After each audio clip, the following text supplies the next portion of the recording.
My name is Jan van Vonno. I lead industry strategy and wallets at Tink.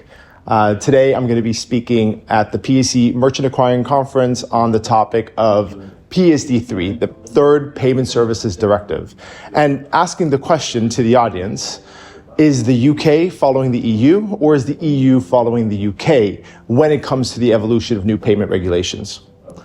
Tink, as you may know, is an open banking technology vendor. And so as you may see that it's in particular in relation to PSD3, there comes an introduction of a payment services regulation. And this regulation will, one, unify enforcement of payment regulations across the markets. It will, two, increase payer protections for consumers. It will expand SEA principles. It will introduce heavier fines, but it will also increase the rules and further enforce the rules on open banking. Now, for this, basically what the EU has done is split the regulation in two.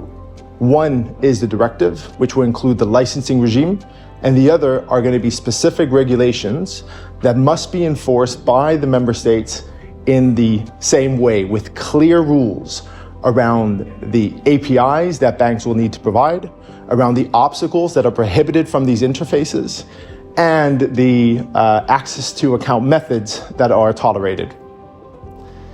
In terms of what I think for 2024, I think it's going to be really interesting to see open banking, see more and more adoption in the markets.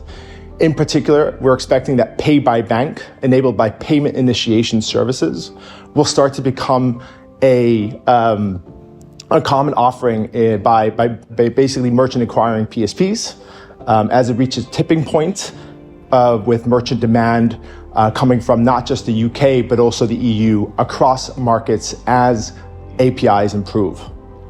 The second prediction that we see is essentially in the UK, the rise and adoption of sweeping VRP. Sweeping is a capability mandated through the CMA order, which is a competition remedy enforced on the 9 largest banks, allowing consumers to sweep money between two accounts in the same name. And we're expecting this to rapidly increase the number of top-ups and number of, overdraft protections you see in the UK market. And the third prediction we have for 2024 is all around the usage of open banking technology to improve credit decisioning by understanding the financial well-being in light of the cost of living crisis. And with that, I look forward to another year of the PSE Merchant Acquiring Conference.